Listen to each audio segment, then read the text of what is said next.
Hey everyone, I have a question for you. Have you ever felt afraid of a positive change in your life? Maybe for youth, getting a driver's license can be a little scary and therefore even a little resisted. Or maybe something like a promotion at work can be scary and resisted. It's typically conceived as a positive change, but because of the unfamiliarity of new roles and responsibilities and relationships, such a transition may even be actively rejected. It's a strange thing in human life when positive change is resisted because the journey is unknown and therefore frightens us. In Acts 7, a guy named Stephen in the very early church is arrested by the religious political leadership in Jerusalem, quite similarly to how Jesus was, and was also accused of similar things. He recites a bit of Israel's history to his accusers to sort of flip the tables on them and claim that they are the ones resisting God's purposes at the moment. He reminds them of the Israelites who, after being freed from slavery in Egypt, became fearful. Acts 7:39 says, "Our ancestors refused to obey Moses. Instead, they rejected him and in their hearts turned back to Egypt."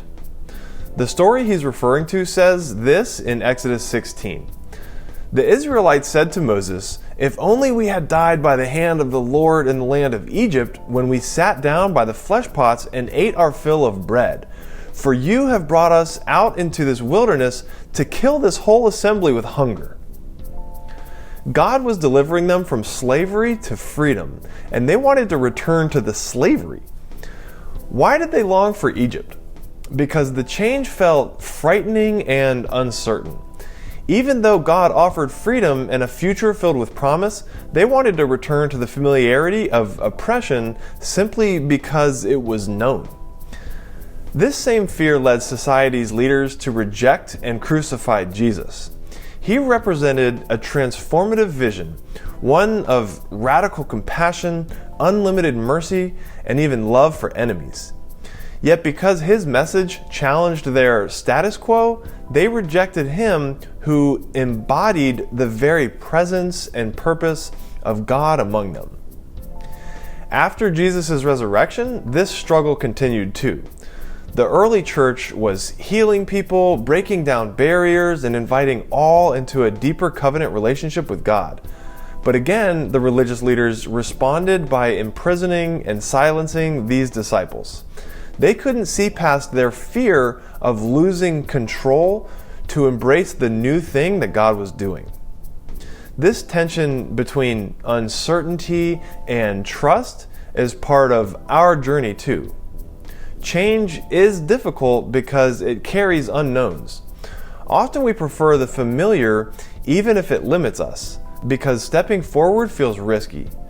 Yet this story calls us to trust the God who has consistently proven faithful. The truth is, we must change.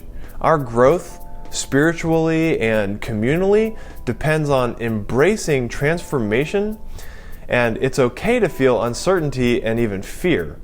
But these feelings aren't signals to retreat, they're invitations to let go and trust more deeply.